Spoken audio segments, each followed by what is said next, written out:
Alright, let's go through this question, the first part. The function f is actually defined by this function fx to be x squared plus lambda x plus 7, where the domain, right, is all real values and of course is lesser or equal to 3, where lambda is a constant. So the first part, we are asked to state the range of values that lambda can take if f inverse exists. So for f inverse to exist, right, we must ensure that for example, maybe I just write here, this thing must be 1, 2, 1. And of course the final answer, right, the range of values of lambda, your answer must be in terms of an inequality form. Okay, so to do this question, of course you can see it's a happy face. So what we can do, right, is actually to complete the square to actually determine what is your turning point, or if for this case will be your minimum point. So this will become x plus lambda over 2 bracket square plus 7 minus lambda square over 4. Okay, so based on this, I know my turning point, or what I call the minimum point. So let's just say I just roughly sketch. So this will give you a negative lambda over 2, comma 7 minus lambda square over 4 bracket. Okay, so just imagine that, of course I go back to the question a bit. So this is your domain. So the domain actually, the answer actually lies within the domain. So x is less or equal to 3. Okay, so imagine my 3 is right here. So let's just say, oh, x, this x-axis, then this is your 3. So my graph, I must look at the graph from here all the way to here. From here to here. Because they say that the domain is lesser or equal to 3. So meaning that if you do a rough sketch of this graph, right, it will look something to be as such. Something here. So where this is 3. This will be your turning point to be negative lambda over 2, 7 minus lambda square over 4 bracket. So by one look, you know that definitely it's not a one-to-one function, because I draw one line, right? Y, for example, y equal to some value. You will see that it will cut at 2 points. So definitely it's not one-to-one, meaning that your f inverse will never exist. Okay, what happens if my 3 is right here? So let's just say I put my 3 here, exactly at the turning point here. So definitely, right, by one look, my graph will be as such. Right? So will be okay, so by one look, right, this is 3.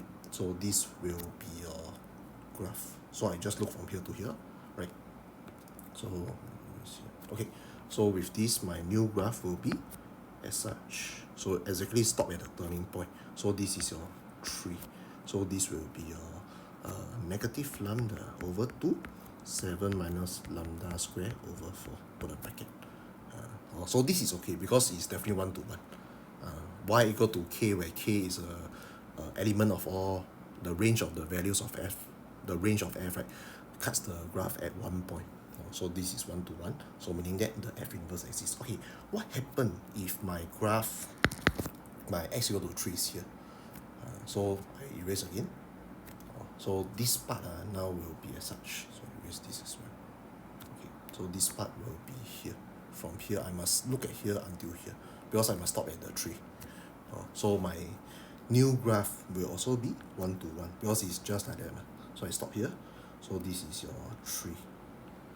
So this one-to-one. So meaning that your f inverse will exist. So definitely, here, if I put 3 here, I put 3 here, it's definitely one-to-one.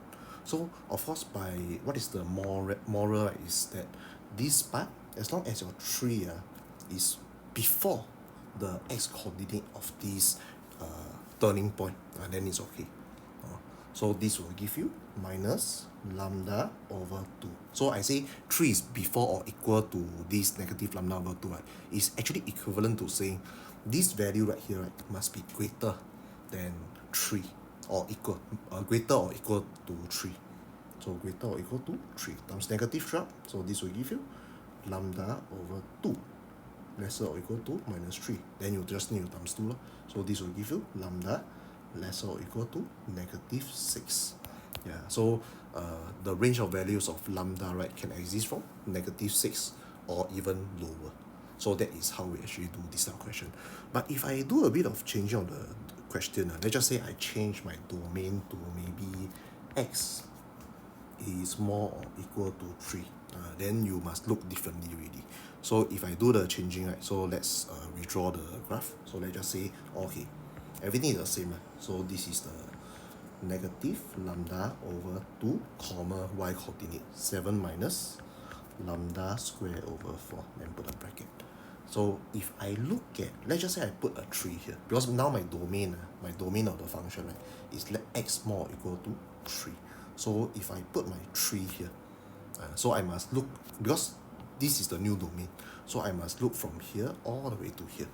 So of course you see by one look, right, so this part is your 3, this is your turning point. So cannot, because due to the fact that this is not 1-to-1. So if it's not 1-to-1, your f inverse will never exist. Okay, what about here? So let's just say I put 3 here. This okay, because you are exactly at turning point. So meaning you are just looking at this green color part. So if you look at this, I draw a graph. So like that, right? So this is 1-to-1. So this is your 3, and your 3 is exactly at your turning point. Negative lambda over 2, 7 minus lambda square over 4, x-axis. Okay, then of course beyond this, right, let's just say my 3 is here. Definitely also can, right, because you are looking at here. So let's just say I use this. So you are looking from here onwards. So you look at here onwards, your graph will look something like this, right? So this is your 3, 1-to-1. So definitely f inverse exists. Then of course beyond it, so let's just say I put 3 here. So definitely it's also 1-to-1, because you are looking at here. So this part, you are looking at this part. So this will be how we actually solve the question. So meaning, of course, your negative lambda over 2 must be before your 3. What do I mean by negative lambda 2 must be before your 3? Means that your negative lambda over 2, right, must be smaller or at most equal to your 3. So negative lambda over 2 must be smaller or at least equal to your 3. Then you just need to times negative throughout. So this will give you more equal to negative 3 times 2. Lambda over 2 more equal to times 2. So this will become lambda already. So more equal to negative 6. So that is how we actually solve this question.